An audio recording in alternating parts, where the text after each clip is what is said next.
Katherine Gibson for Insight. Today, I'm joined by Christopher de Bellaigue, author of 2 books about Iran, In the Rose Garden of the Martyrs, a memoir, and his new book, Patriot of Persia. Christopher, thank you so much for joining me today. Thank you for having me. Your newest book is on Mohammad Mossadegh, an Iranian prime minister from the mid-20th century.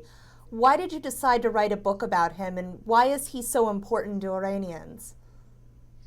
I decided to write a biography in the sort of Anglo-Saxon model, a cradle to grave, look at a man in the way that we do in America and in Britain, because it seemed useful to have an idea of this man who occupies an extremely important place in the Iranian consciousness. And why does he occupy that place? It's because he personified a kind of dignity and a national sense of national identity in the 1950s. He angered the British a great deal by nationalizing the Iranian oil industry, which was then controlled by the British, and he did not ask the British permission to do so.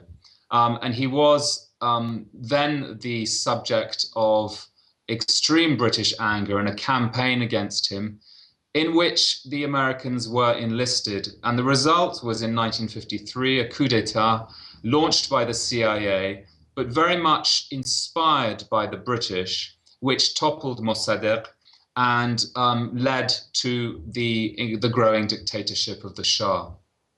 How was the U.S. perceived prior to that coup?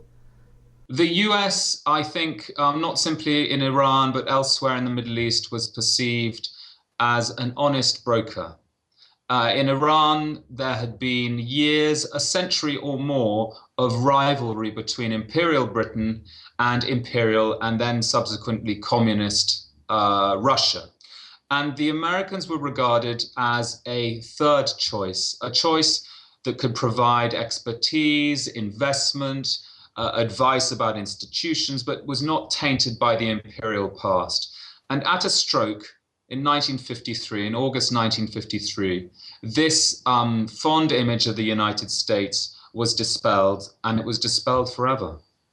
The U.S. supported Iraq against the Iranians. Does this past still play a role in how Iranians perceive the U.S.? I'm afraid it does, because when diplomatic relations and commercial relations are frozen in time, then people do tend to look back at the last big event in the chronology. And the big events are always, or tend to be, sad and doleful and bitter ones. And I think it's the same, though, of course, the American perspective is wider on the world, and the Americans do look not simply at Iran, but they look at a whole range of other countries, and there's baggage and history involved. But I think for many Americans of a certain age, the hostage crisis continues to inform their opinions of Iran and leads to prejudgment with regard to Iran's current intentions. And certainly an Iranian of a certain age would certainly associate America with its support for Iraq in that war. And what about Iranians of a younger age who may have been children or may not have even been born yet? I think there are a lot of urban younger Iranians who are attracted by many aspects of what little they know of America. Parts of American popular culture are very popular there. America's rhetoric about human rights and about democracy is attractive. At the same time, I don't think that there's a complete trust because they're not quite sure whether America's rhetoric and whether its slogans match up to the reality of how it behaves. You researched this book during the contested election in 2009. Curious, what was that experience like, and how did it inform the book? I don't know whether it informed the book subliminally. It's not there on the page, but one couldn't live in Iran in the summer of 2009, when there was this epic struggle going on the streets of the capital, and not think back to the origins of that struggle. The origins go back to the constitutional revolution of the early years of the 20th century, when Iran first gained its parliament and then lost it and then gained it again. And then subsequently with Mossadegh, because Mossadegh was not simply trying to struggle against the British. He was also struggling against the Shah. And the Shah wanted dictatorial powers, and Mossadegh was what we would nowadays call a liberal democrat. He was a liberal in many ways. He had an understanding of democracy that was far in advance of any that you would find in the Middle East at the time, and or certainly the Muslim Middle East. And there were protesters on the streets who avowed that their inspiration went directly back to Mossadegh. You live in Tehran for part of the year. Do you get a sense from people in the streets there? Do you talk about the U.S. and what the US-Iranian relationship is like? And do you talk about the nuclear issue at all? Does that come up in conversations?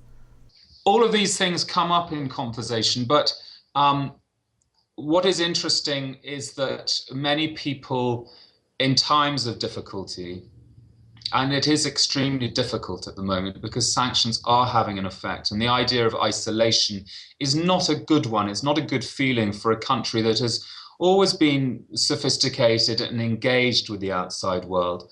I think in times of really existential difficulty, such as Iran faces now, people like to discuss other things. And so there's a sense of people trying to get on with their lives. I'll give you an example.